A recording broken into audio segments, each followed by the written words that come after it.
Em continuidade às atividades do 6º Congresso de Direito Processual Civil, Projeto Mulher no Processo, daremos início ao primeiro painel Independência Judicial e Separação de Poderes no Estado Constitucional. Convidamos para compor a mesa o moderador, senhor Daniel Mitidiero.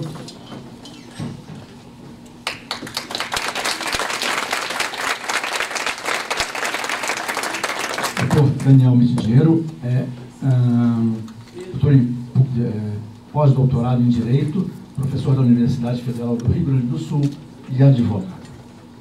Convidamos também a doutora Paula Pessoa.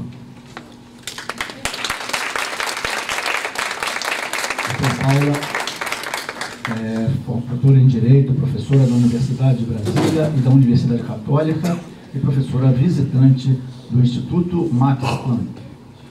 Convidamos também a doutora Patrícia Perrone Campos Melo.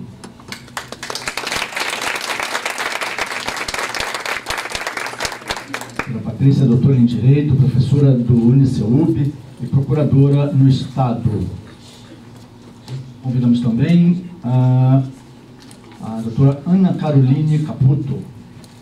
Por favor. A doutora Ana Caroline é presidente e fundadora da associação Elas Pedem Vista, conselheira seccional e presidente da Comissão de Assuntos Constitucionais da OABDF. Por favor. Doutor Daniel, com a palavra, por favor. Obrigado, muito bom dia a todos, a todas. É uma grande alegria estar aqui. Quando a Rita me ligou, mandou uma mensagem dizendo que o IPDP estava organizando um congresso Mulheres em homenagem à ministra Nancy Andrighi. Eu olhei minha agenda e vi que hoje pela manhã eu tinha aula na Universidade Federal do Rio Grande do Sul e rapidamente comuniquei aos meus alunos, às minhas alunas, que eu não poderia estar presente naquele dia para dar aulas, porque tinha a distinta alegria de estar aqui para moderar o primeiro painel em homenagem à ministra Nancy Andrighi. Eu sei que a minha tarefa aqui é apenas moderar, mas eu não posso deixar de dizer que eu tenho uma profunda admiração pela ministra Nancy Andrighi. É uma voz fundamental para que nós consigamos promover a tutela dos direitos em todos os níveis do nosso país, não só com aquele olhar para promover uma decisão justa para o caso concreto, mas também procurando enriquecer o ordenamento jurídico brasileiro com decisões que atribuem um significado realmente conforme aos ideais da nossa República, procurando promover a unidade do direito a partir dos seus precedentes que iluminam não só, e é preciso que se diga isso, não só a sociedade civil, não só a administração da justiça, não só as partes e não só as mulheres, mas todos que procuram ver na justiça a clava forte.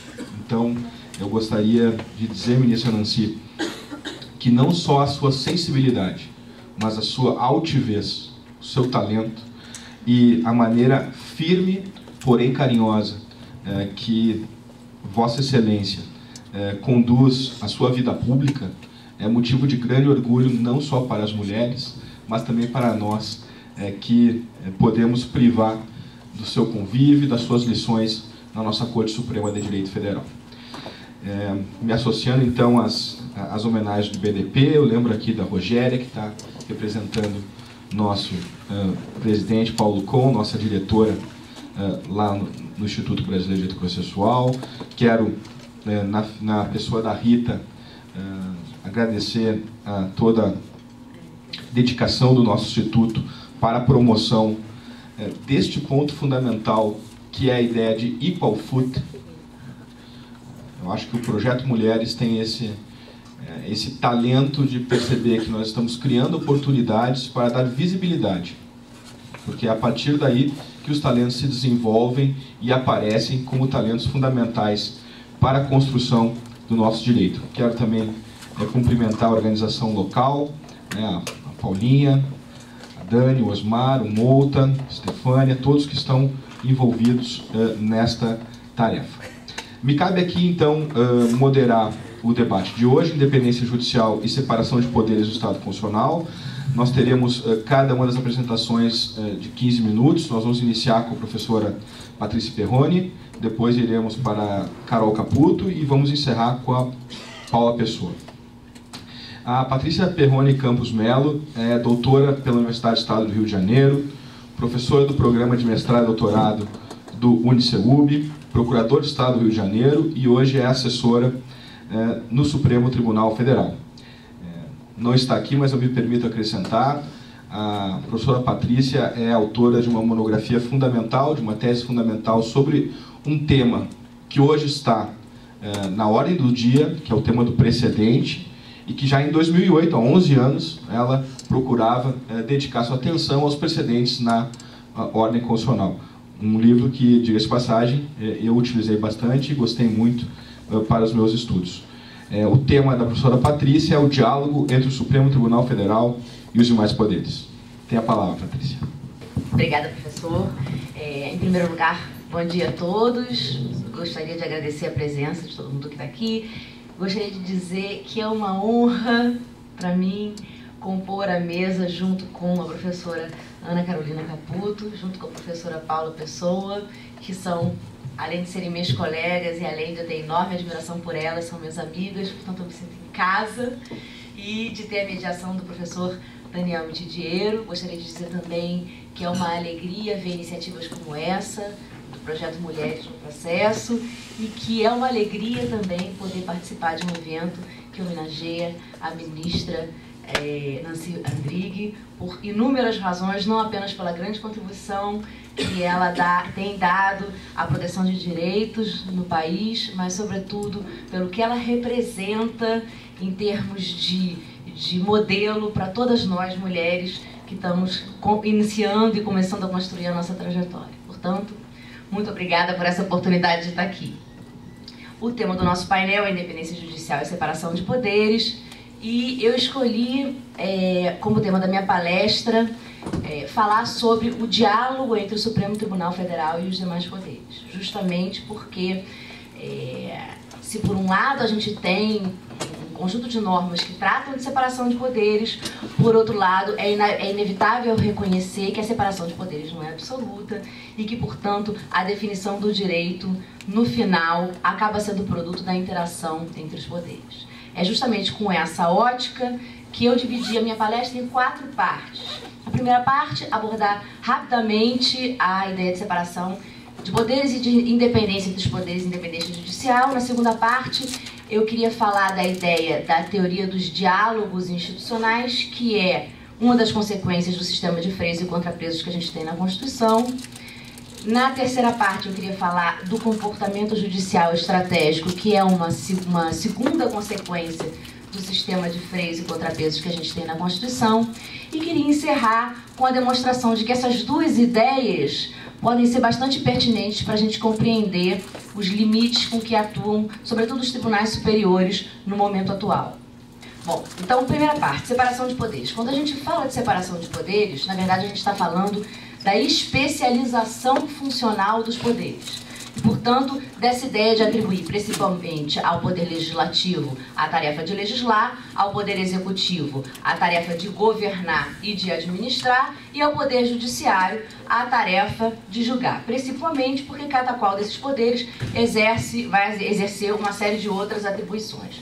Quando a gente fala em independência dos poderes, a gente parte da ideia de que cada qual desses poderes vai poder produzir as principais decisões que são chamados a proferir, sem a interferência, sem a autorização, sem o aval de outro poder. Há tanto a ideia de separação de poderes quanto a ideia de independência entre os poderes não é absoluta, porque ao mesmo tempo em que a Constituição prevê esses institutos, ela prevê também a ideia de freios e contrapesos.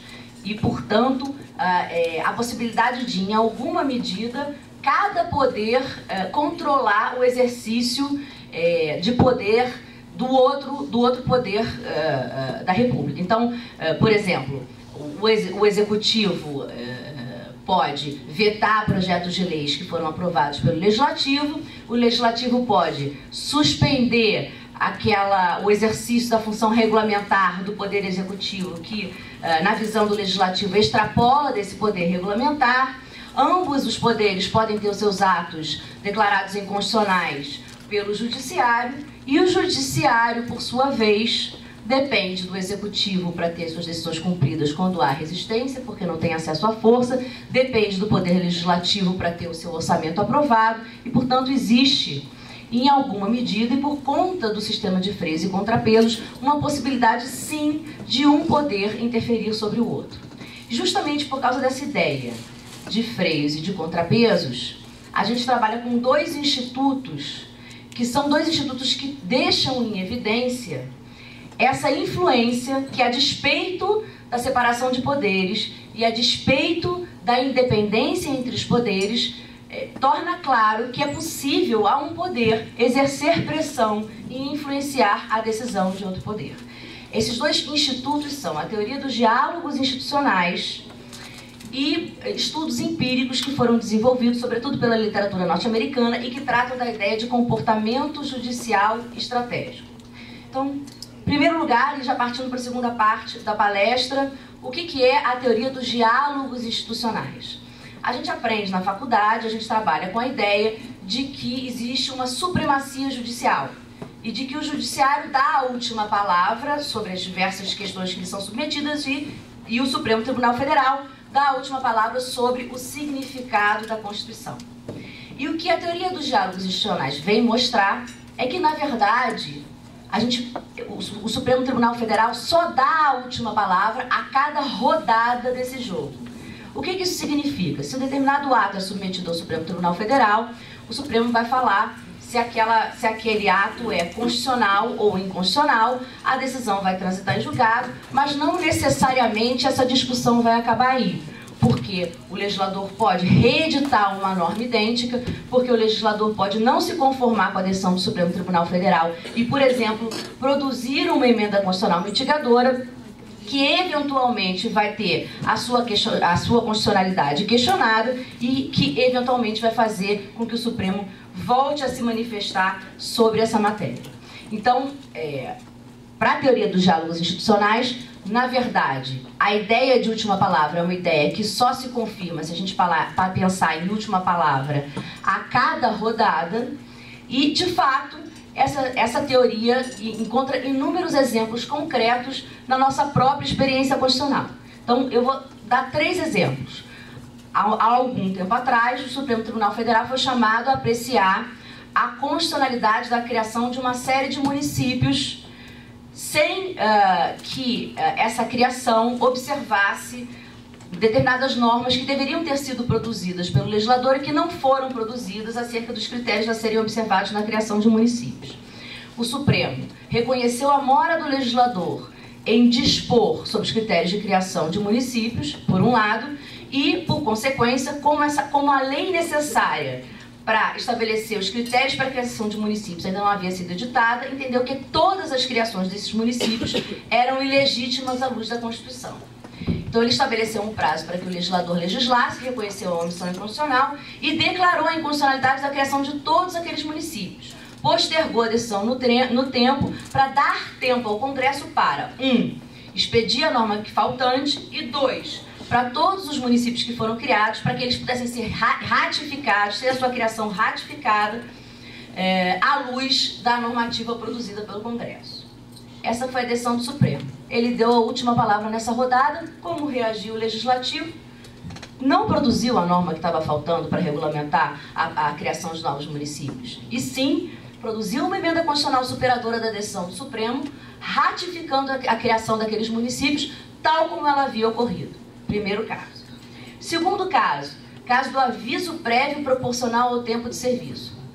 A Constituição de 88 tem um dispositivo assegurando o direito ao aviso prévio proporcional ao tempo de serviço. E nunca foi regulado, dependia de lei, inúmeros mandados de injunção foram propostos e deferidos, e, no entanto, o Legislativo permanecia inerte. Até que, em determinado momento, a gente vai observando as rodadas. Entra o mandado de injunção, o Supremo diz que há uma omissão inconstitucional, remete para o legislador não atende, volta um novo mandado de injunção para o Supremo, até que em um determinado momento o Supremo disse, tudo bem, vou deferir e vou regular. Já tinha mudado, o Supremo passou por diversas fases, né, no tratamento do mandado de injunção. No primeiro momento o Supremo entendia que ele não podia suprir a norma faltante, e com o tempo ele foi avançando, e ali pelo ano de 2006, 2007, a jurisprudência virou e o Supremo passou a entender que ele podia sim, dado o tempo de omissão inconstitucional do legislador e o tempo de vigência da Constituição, suprir a norma faltante. E foi o que aconteceu no caso do aviso prévio. Então vamos deferir o aviso prévio, decidiu o Pleno. Mas vamos deferir em que termos? Porque até hoje, toda vez que a gente julgou um mandado de injunção, a gente solucionou o problema da falta de norma com uma construção por analogia. Mas no caso do aviso prévio, a gente não tem uma norma para utilizar por analogia. Então a gente vai partir do quê para regulamentar esse aviso prévio? E aí cogitou-se de utilizar o direito comparado. E começou-se a fazer referência a uma série de países em que talvez os direitos já estejam mais consolidados do que no Brasil, em que o aviso prévio proporcional era aplicado.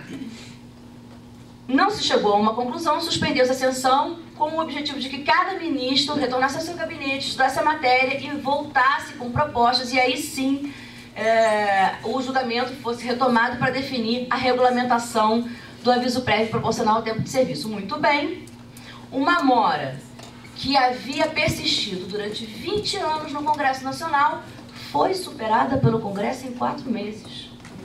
Depois que o Supremo Tribunal Federal sinalizou que ia suprir a regulação e que se cogitou de utilizar as normas de uma série de países que eram mais asseguradores do direito em caráter mais amplo, né, do que talvez se pretendesse assegurar no Congresso, ou talvez do que fosse a expectativa dos empresários, o fato é que houve uma movimentação no Congresso para efetivamente aprovar a regulamentação desses direitos, e sequer foi necessário ao Supremo Tribunal Federal terminar o julgamento desse processo. A gente vê que existe efetivamente, a despeito da separação dos poderes e da independência dos poderes e da independência judicial, uma interação entre os poderes na produção do direito.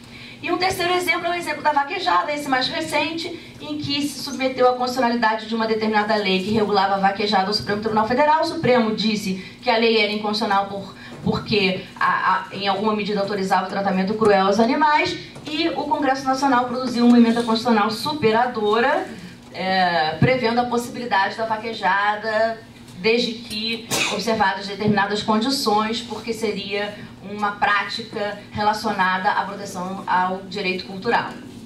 Então a gente vê pela teoria dos diálogos institucionais que, a despeito da separação de poderes, da independência entre os poderes, o sistema de freios e contrapesos e a própria divisão funcional que existe entre os poderes favorece uma interação que, em alguma medida, é limitadora dessa separação de poderes e dessa independência. Então, isso é o que diz a teoria dos diálogos institucionais. Com isso eu encerro a segunda etapa da palestra e passo para a terceira, que é a ideia de comportamento judicial estratégico.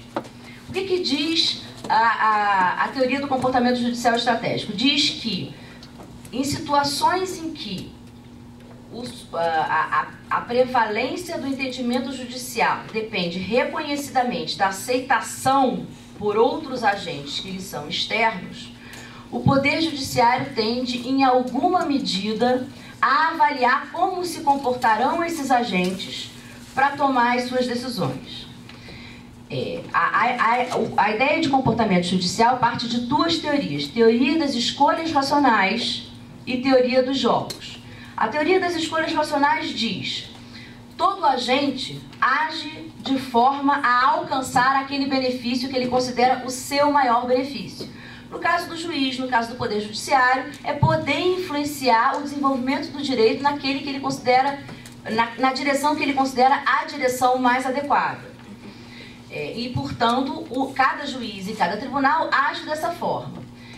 De acordo com a teoria dos jogos, o judiciário age considerando como vai reagir o agente que eventualmente resistirá ao seu entendimento. E, portanto, ele pode optar por produzir uma decisão mais moderada, que é o que a gente chama de second best decision, segunda melhor decisão, se ele entender que essa decisão moderada é uma decisão pela qual ele alcança melhor o objetivo, que é influenciar no direito e gera menores resistências. Então, mais uma vez, quando um determinado poder identifica que ele vai produzir uma decisão que vai gerar grande resistência, ele eventualmente opta por moderar as suas decisões. Muito claramente, o judiciário depende dos demais poderes para que as suas decisões sejam cumpridas, se sujeita à superação por emendas superadoras e pode sofrer dos demais poderes uma série de represálias que vão desde a possibilidade de ampliação dos seus membros para tentar a inserção de membros que sejam mais convergentes com o pensamento do Executivo e do Legislativo, a possibilidade de limitação do tempo dos membros junto ao Tribunal por meio da definição de mandatos a termos, uma série de medidas que podem produzir, digamos assim, uma restrição da independência judicial da Corte. Portanto, isso também influencia no processo decisório. Então, já encerrando, porque eu estou vendo aí a movimentação dos papeizinhos e já descobri que meu tempo está esgotado, a nossa Constituição prevê, efetivamente, a garantia da separação de poderes, a garantia de independência judicial. A gente tem independência judicial e separação de poderes, mas deriva do próprio desenho institucional dessa separação de poderes e dessa independência judicial e do sistema de freios e contrapesos que essa independência, essa separação não sejam absolutas. E que, na prática, seja possível, sim, que se exerça pressão sobre o judiciário e em que, em alguma medida, haja uma interação entre os poderes que é responsável pelo conteúdo final do direito. E com isso eu encerro.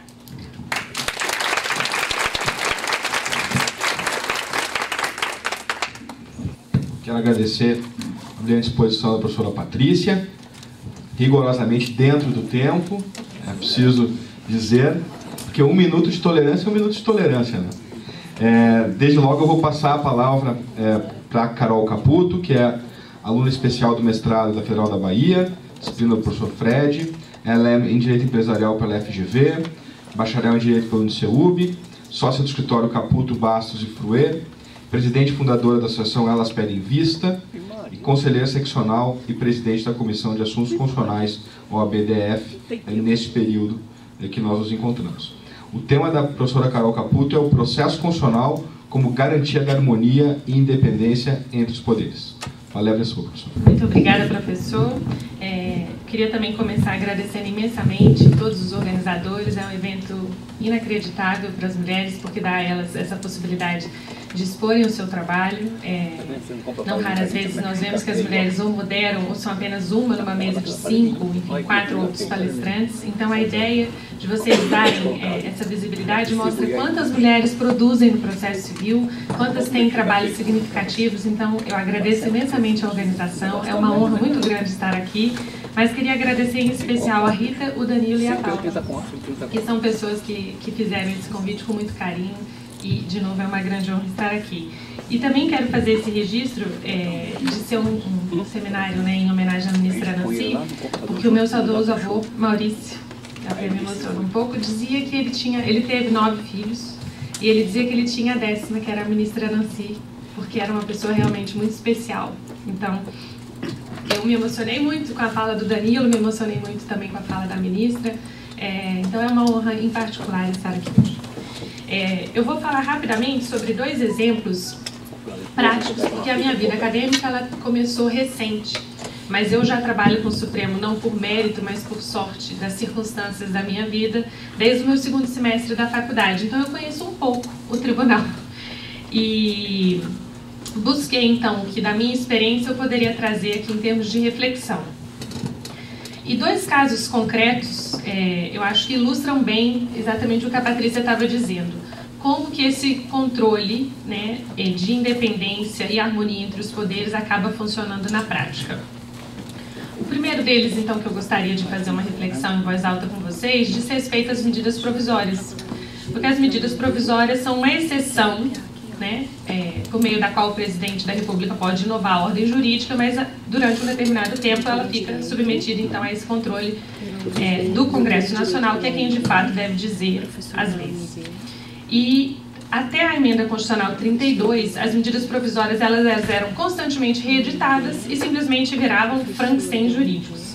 E num caso concreto eu me deparei com uma medida que estava na sua 35ª edição e dizia uma questão muito sensível tributária. E eu falei, gente, mas é uma medida provisória de 2001, se eu não estou enganada. Falei, por que essa medida provisória está vigente até hoje? Aí eu fui puxando esse fio da meada e descobri o seguinte, que é uma coisa que tinha passado despercebida na época da faculdade, mas que às vésperas da emenda constitucional 32 entrar em vigor, o artigo 2º dessa emenda constitucional dizia que todas as medidas provisórias que fossem nesse limite da reforma constitucional teriam a sua eficácia prolongada até que o Congresso olhasse para esse pool, digamos assim, de medidas e analisasse, no caso concreto, se seriam convertidas ou não, ou simplesmente se fossem reeditadas, num caso concreto, né, numa nova medida provisória ou numa lei. Então ela estava com esse superpoder dado pelo artigo 2º da emenda constitucional, vigente desde 2001. E eu tive também a curiosidade de ver, essa medida provisória tratava de diversos temas, desde polícia, cinema, tributos, e estava na sua 35ª edição, portanto, sendo reeditada por 9 leis.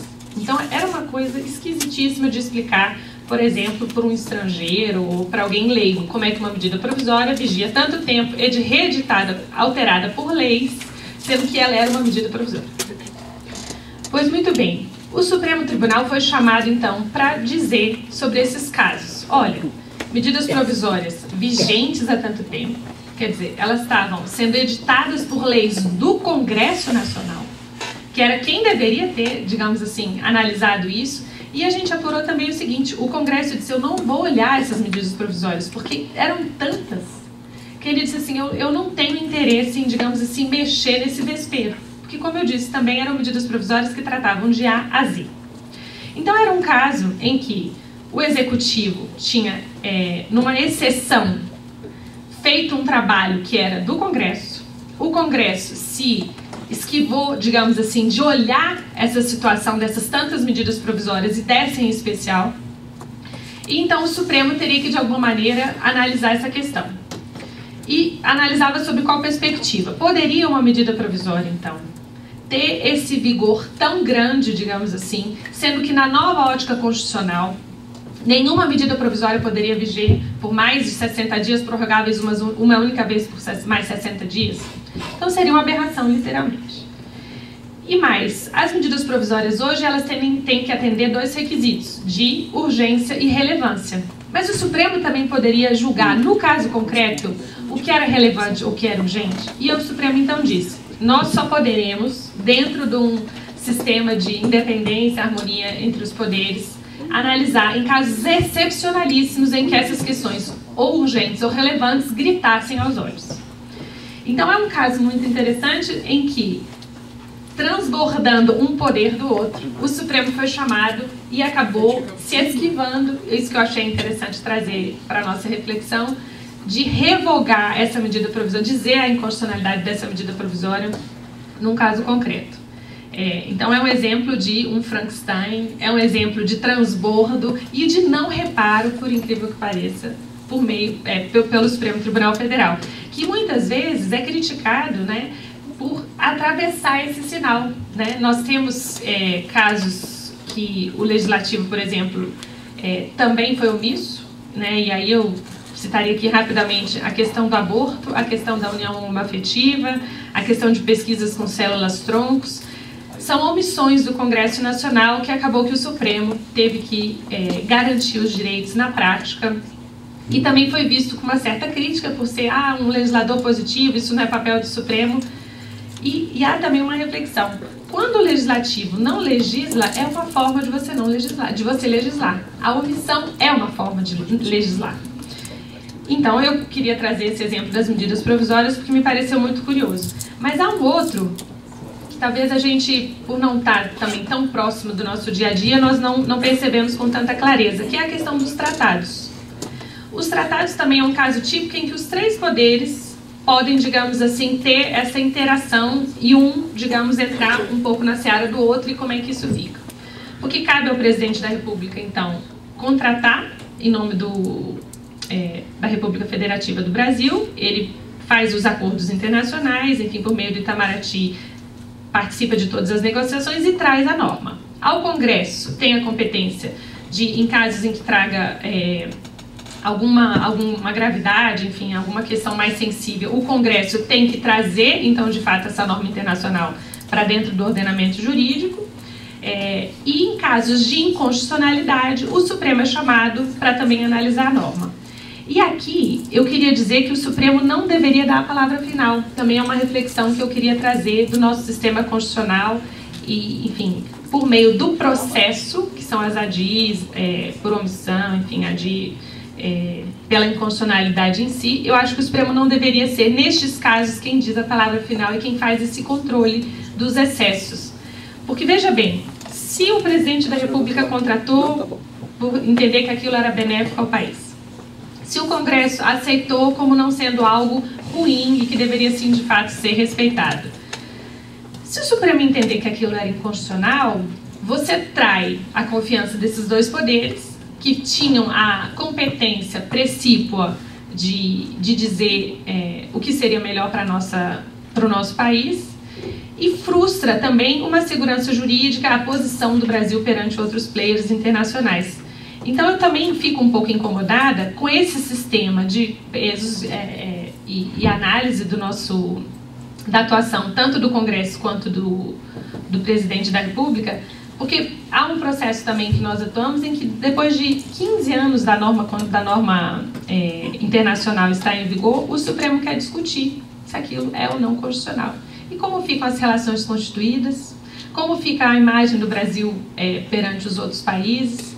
Então, nesse caso especificamente, o que eu também queria refletir em voz alta se o nosso sistema é um sistema também seguro, né? Se esse peso, esse contrapeso em que o Supremo deveria olhar, né, os papéis do Congresso e do Presidente da República, se não deveria ser prévio.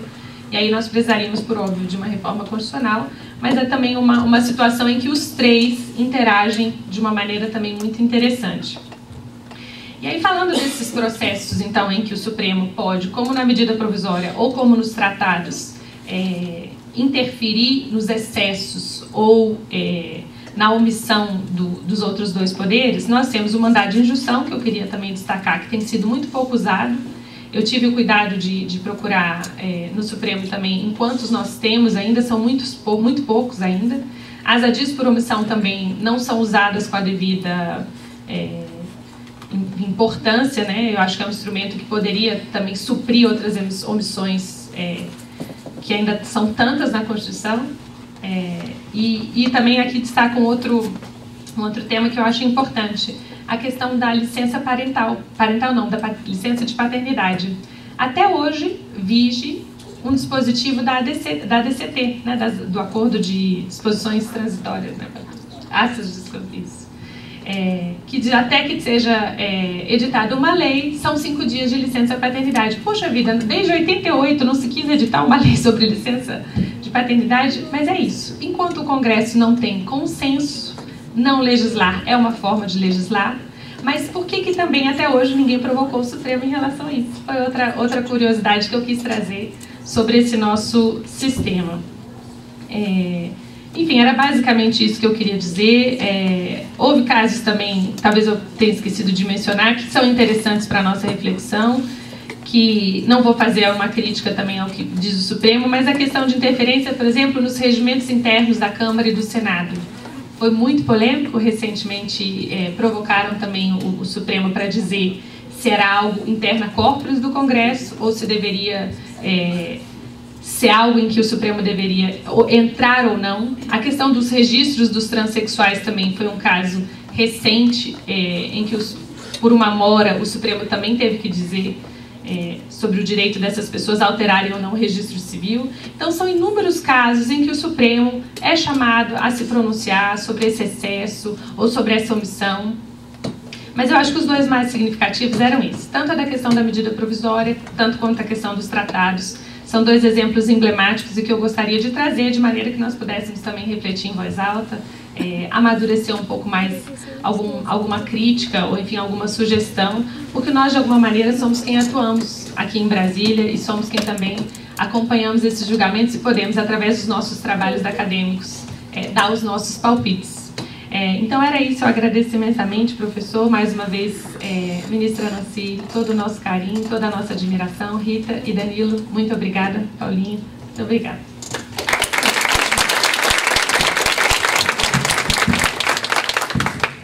Quero agradecer também a professora Carol Caputo pela excelente exposição e quero passar a palavra para a professora Paula Pessoa, Paulinha, uma queridíssima amiga de muitos e muitos anos, conheci quando ela ainda estava na Bahia. A Paula é doutora pela Universidade Federal do Paraná, é professora voluntária na Faculdade de Direito da Universidade de Brasília, professora da graduação e do programa de mestrado da Faculdade de Direito da Universidade Católica de Brasília, pesquisadora do Instituto Max Planck, de Heidelberg, e assessora no Supremo Tribunal Federal. E assim como a professora Patrícia, eu me permito fazer uma nota pessoal, que já em 2014 a Paula publicou um trabalho muitíssimo interessante sobre a legitimidade dos precedentes, antes do Código de Processo Civil entrar em vigor, e influenciou de maneira muito significativa a maneira pela qual os trabalhos posteriores acabaram sendo moldados. E agora está em preparação a publicação do seu novo livro sobre a regra da supermaioria, que é sobre o que ela vai discorrer agora. Paulinha, a palavra. Bom dia a todos. Primeiro quero aqui agradecer especialmente, porque para mim é um grande prazer esse evento. Está acontecendo aqui essa 6ª edição aqui em Brasília, por mais que eu seja recém-chegada aqui em Brasília, seja minha 3ª casa, a minha primeira, uma retirante, a minha primeira na Bahia, depois fui para Curitiba, onde fiz grandes amigos, e aqui eu cumprimento em nome da querida amiga Rogéria Dotti. E agora em Brasília, aqui há 3 anos, onde tenho a oportunidade de diuturnamente trabalhar com a aplicação do direito constitucional na jurisdição constitucional, atividade que eu compartilho com minha querida amiga Patrícia Perrone, que está aqui presente. Por conta disso, quando tanto a Rogéria, em nome do Instituto Brasileiro de Direito Processual, quanto a querida amiga também, Rita Nolasco, que leva à frente esse projeto Mulheres dentro do BDP, falou dessa 6ª edição em acontecer aqui em Brasília e pediu que a gente formasse essa comissão e organizasse, foi uma grata surpresa e fiquei imensamente agradecida por isso. E mais ainda por ter a oportunidade de, nesse contexto, poder homenagear como disse aqui o nosso querido diretor aqui da escola, da Advocacia Geral da União, o Danilo, que já também vou mencionar essa oportunidade de estar aqui com ele, é um grande farol para a gente. Porque se a gente tem grandes mestres no campo doutrinário, no campo acadêmico, com certeza a gente também tem mestres no campo da aplicação e da construção do direito por meio da sua interpretação na jurisdição. E a senhora, com certeza, no âmbito da nossa disciplina aqui em discussão de direito processual civil, como também de todas as outras, no âmbito do direito privado especialmente, mas é o que nos toca mais aqui nesse evento de direito processual civil, sempre foram grandes as lições, que a gente realmente pode ver a construção de tudo aquilo que a gente batalha também no campo acadêmico, na doutrina, a gente precisa desse reflexo na aplicação jurisdicional, e a senhora sempre foi um exemplo para a gente, por isso essa gratidão em poder fazer essa homenagem aqui nesse evento. E mais uma grata surpresa é o fato de poder, pela primeira vez, estou aqui na escola da AGU, aqui em Brasília, nesse momento em que o querido amigo Danilo, ele é o diretor aqui da escola, Danilo que... Quanto tempo? Não, acho que passa essa parte. já é calcular. Que a gente estagiou juntos durante 2 anos, lá em Salvador, no Ministério Público Federal, um momento em que a gente começou a gostar em conjunto justamente do estudo do direito processual civil, e desde lá vários planos foram montados, e ver a realização desse evento aqui é como se fosse a realização de vários daqueles planos que há mais de 10 anos a gente já pensou sobre isso. Então eu fico muito feliz.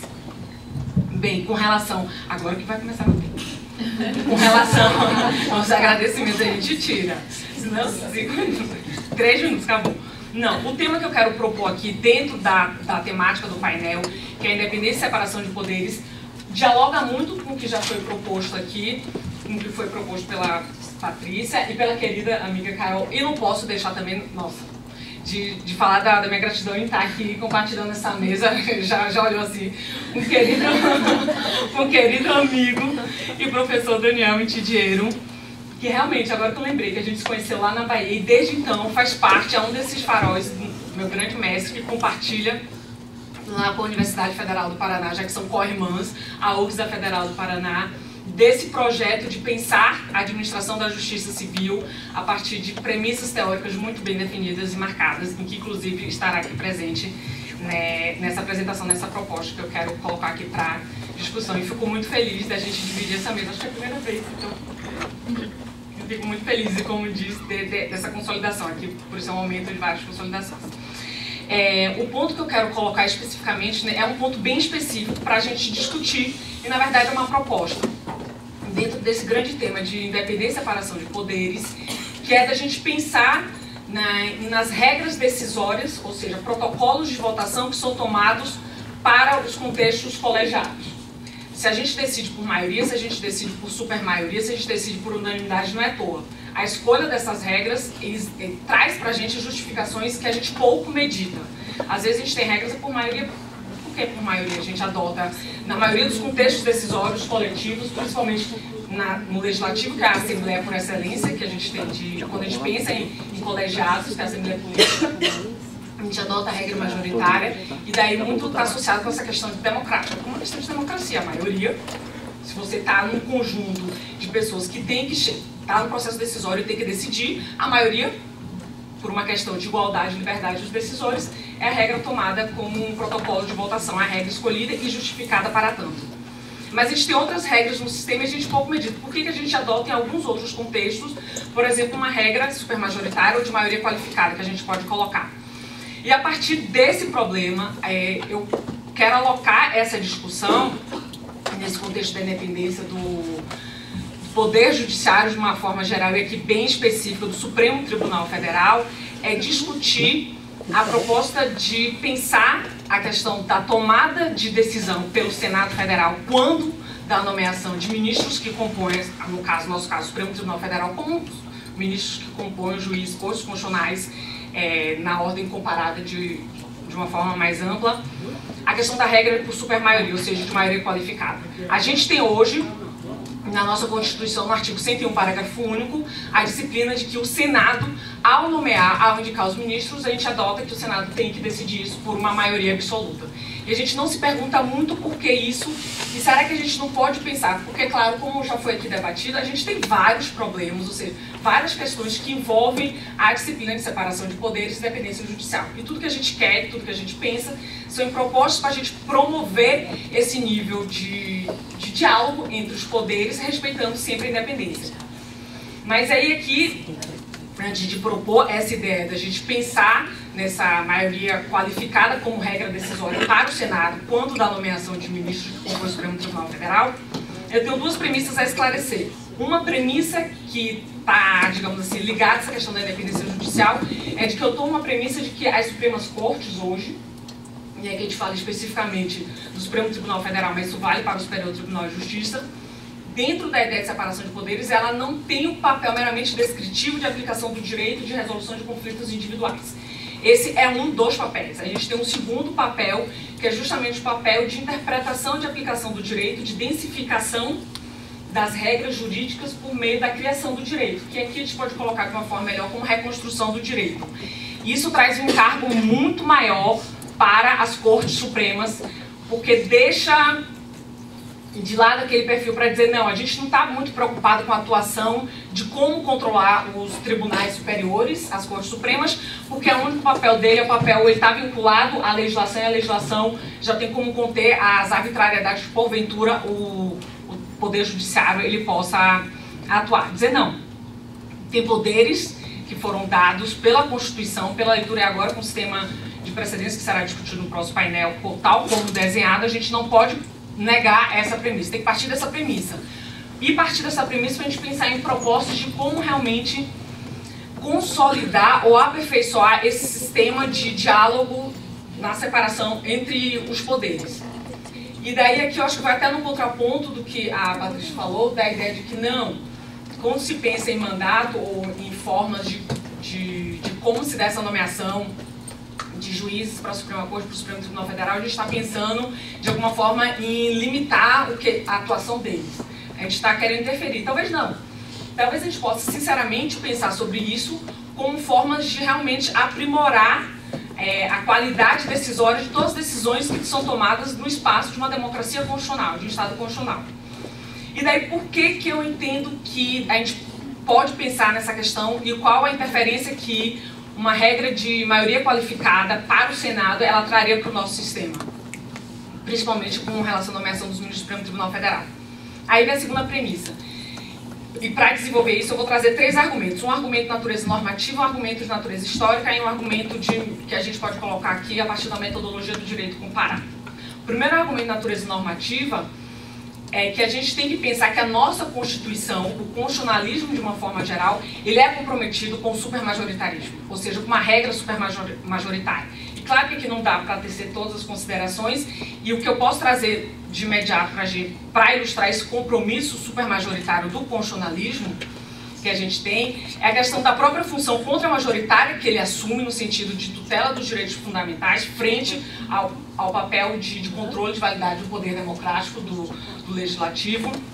E a ideia é que se a gente faz um exame detalhado de todas as regras decisórias que compõem a nossa Constituição, a gente verifica que, se por um lado, quantitativamente, quando a gente analisa todos os contextos decisórios, a gente adota a regra de maioria para tomadas de decisões coletivas dentro da Constituição, para vários contextos decisórios, qualitativamente, quando a Constituição entende que aqueles contextos decisórios são de importância na construção de decisões que são decisões que, digamos assim, exorbitam aquele contexto único do poder para interferir em outros poderes, ele adota uma postura de regras supermajoritárias. E aqui essas regras supermajoritárias pode ser tanto uma regra supermajoritária explícita com relação ao quórum, e daí a gente tem aqui, quando a gente fala de tratados de direitos humanos, quando vai aderir à qualidade de norma constitucional, a gente pode falar da questão do próprio processo de impeachment, para quando a gente dá o início, a gente pode falar principalmente a questão que a gente tem agora da súmula vinculante, que é um papel de que o Poder Judiciário tem uma norma de caráter vinculante que sai daquela verticalização dentro do Poder Judiciário para interferir na própria administração pública e obrigar a administração pública.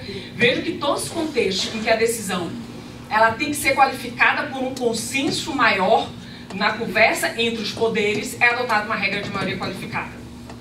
Seja essa explícita, seja a supermaioria implícita. Implícita em que sentido? Que a gente não adota um quórum elevado, e o quórum elevado significa que a gente exige, a gente quer dizer o quê? As pessoas têm que conversar mais, deliberar mais para chegar a um consenso maior e tomar aquela decisão. Porque aquela decisão, ela tem que ter como característica dentro do constitucionalismo a continuidade normativa intergeracional no mínimo. Que o constitucionalismo é justamente você ter um parâmetro de estabilidade, porque é a norma fundamental do nosso Estado constitucional, para que ela não seja alterada a todo momento. Então a gente tem um processo mais difícil para a sua alteração e um processo mais difícil para a tomada de decisão, para que ela se estabilize e, portanto, ela agregue nesse processo de incremento da legitimidade e autoridade de todas as decisões tomadas dentro do Estado constitucional, em que a gente coloca.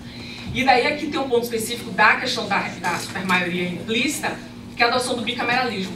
Por mais que o processo legislativo a gente fala que ele seja majoritário, mas na verdade ele é um supermajoritário implícito, porque ele vai interferir, como obviamente são normas, regras vinculantes para toda a sociedade, mas não um poder só. Ou seja, você não tem só uma casa, não é só uma casa dentro do Poder Legislativo, você tem a Câmara e o Senado, e dentro da Câmara e do Senado você tem 2 órgãos que horizontalmente compartilham responsabilidade na construção do direito. Você tem ainda o segundo órgão do bicameralismo, você ainda tem um terceiro que a gente pode colocar aqui, que seria o executivo com poder de veto, que depois tem que ser superado. Isso na prática pode parecer muito simples quando a gente vê, mas na ciência política a gente adota como supermajoritarismo implícito. E o que isso traz para a gente? Se a nossa Constituição tem esse compromisso supermajoritário, e principalmente nessa questão da própria alteração formal da Constituição, o que pode acontecer? Os atores políticos eles podem sentir, nossa, se para a gente alterar a Constituição, ou essa tomada de decisão, ela exige um nível de amadurecimento das questões muito maior, porque a gente precisa elevar o consenso, eu vou adotar, digamos assim, de meios substitutivos de burlar isso. E daí os atores políticos, ou seja, os grupos de interesse, e aqui grupos de interesse de uma forma geral, sociais, econômicos, políticos, vão em outro, bora ver um meio substitutivo que a gente tem. E o meio substitutivo, vamos, por exemplo, acionar o judiciário. Porque quando a gente aciona o judiciário, eu tenho um custo, digamos, substitutivo muito menor. E aí, aqui a gente tem dois parâmetros. Seja acionar o judiciário para a gente ter uma decisão, porque a decisão é por maioria estreita, isso é um problema, que daí até é a minha discussão da tese que vai ser abordada aqui. Mas a outra captura que pode ter, comprometendo, portanto, a noção da independência judicial, do poder judiciário, é de você nomear ministros de acordo com um grupo, desse grupo de interesse que apoia um grupo político e nomeia aquilo e basta uma maioria absoluta no Senado. A gente não tem tanta discussão porque geralmente as nossas nomeações não são por unanimidade e não tem tantas discussões. Mas a gente vê isso muito explicitamente acontecendo cada vez mais quando a gente parte dessa premissa de que o judiciário realmente é um ator político, e aqui no sentido de ator político como players normal, não tem nada a ver com política partidária. Então, tem esse risco de captura. Para evitar esse risco de captura, que a gente pode pensar, é propor justamente um método de a gente analisar de uma forma sistemática e coerente o sistema. Se eu tenho um compromisso com o supermajoritarismo constitucional, por que quem defende esse compromisso supermajoritário, que é a jurisdição constitucional, ela tem uma falha no mínimo de discussão com relação aos métodos de decisão, ou seja, os protocolos de votação que são adotados, seja para a nomeação de ministros, seja para a própria resolução da tomada de decisões dentro do Supremo Tribunal Federal no plenário.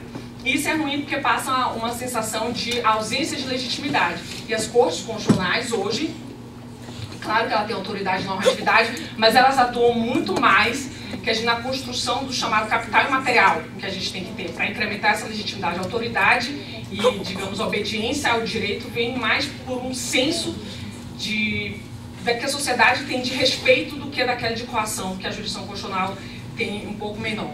Daí a ideia da gente pensar nessa discussão de elevar o quórum para a nomeação de judicial, que eu acho que a ideia de mandato também é muito boa, mas basicamente só essa que fica na pauta, da gente pensar nisso, de elevar isso do Senado para evitar capturas do processo político para a nomeação e alteração informal da Constituição por meio das decisões que são tomadas. Você coloca uma determinada pessoa que é comprometida com uma visão de direito ou não. E daí a gente torna o nosso processo decisório constitucional mais qualificado, com decisões mais estáveis. Era isso que eu tinha. Muito obrigada.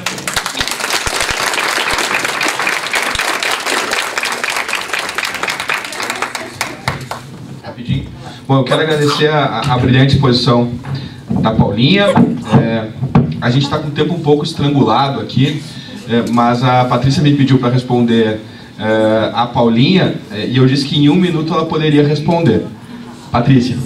Então, só para fazer um esclarecimento, quando você aludiu à forma de seleção de ministros, que é o presidente da República seleciona e o Senado sabatina, e que você falou que eu talvez tivesse observado que isso seria uma forma de limitação da independência judicial. Não foi isso que eu quis dizer. Eu acho que é absolutamente legítimo que a escolha dos ministros se dê por um processo político, porque, em alguma medida, a Corte atua na fronteira entre o direito e a política. O que eu estava querendo, a menção que eu estava fazendo, era de, eventualmente, se mudar o regime jurídico aplicável ao Supremo, ou o regime de escolha, ou restringir mandato, ou alguma coisa assim, com o propósito explícito de empacotar a Corte, ou seja, de, através da alteração do mecanismo de escolha, ou do tempo que esses ministros vão ficar à frente, ou da aposentadoria compulsória de determinados ministros, tentar controlar o resultado das decisões judiciais. Então, quando uma Corte se depara com esse tipo de risco, isso é um fator que pode fazer com que ela recue de determinadas decisões, porque entre produzir uma decisão que, de qualquer modo, provavelmente não vai ser cumprida, e ainda por cima colocar em risco a sua estabilidade institucional e a sua possibilidade de continuar dizendo o direito no longo prazo, talvez ela opte racionalmente por recuar e evitar o risco da represália. Essa era a observação. Muito obrigado, senhora Patrícia. Paulinho, quer dizer alguma coisa? Não, né? Não, é dizer que eu colo com com a professora Patrícia, compartilho com ela, e realmente tem esse risco que a gente tem que, é por isso que eu disse, a gente tem que fazer isso de uma discussão sincera acadêmica, para não se tornar a ideia de empacotamento constitucional, que daí isso tem que ser evitado. Não pode tirar da cartola e dizer, vamos mudar a forma de nomeação, de mandato, mas são discussões válidas do campo do direito para a gente fazer os ajustes. E daí, mas tem que ser sincera para evitar essa captura no sentido oposto. Obrigada. Eu adoro esses debates, acho que são muito ricos e são oportunidades que a gente realmente não pode perder. Bom, então, para encerrar aqui essa nossa primeira mesa, eu quero parabenizar muitíssimo os organizadores e as organizadoras desse evento e especialmente a propositura dessa temática, que é a independência judicial e separação dos poderes do Estado Constitucional, porque como a gente pode perceber, o problema da independência, que vai desde a nomeação até quando podem servir os ministros, os juízes das Cortes Supremas, eles têm um elemento central dentro da organização do Estado Constitucional, porque eles permitem que, de algum modo, a gente possa criar índices de confiabilidade jurídico-democrática da justiça civil. É o que, de um modo geral, a doutrina fala em accountability do Poder Judiciário. De modo que, a partir desse binômio accountability e transparência, a gente consegue nutrir, fomentar esse capital imaterial que a Paulinha falava aqui, que a Paty falou, para evitar esse tipo de conflito que a Carol também denunciou aqui. E, não por acaso, cada vez mais, e com isso eu encerro, nós sabemos os nomes dos juízes e juízas das Supremas Cortes do Brasil, do Supremo Tribunal Federal e do Superior Tribunal de Justiça, Corte Suprema de Direito Constitucional, Corte Suprema de Direito Infraconstitucional Federal. E sem dúvida alguma, e eu encerro aqui a minha pequena participação, parabenizando as minhas colegas palestrantes, sem dúvida alguma a ministra Nancy Andrighi contribui sobremaneira para que esse capital imaterial, para que essa confiabilidade da justiça civil seja cada vez mais alta no nosso país. Muito obrigado pela atenção de todos.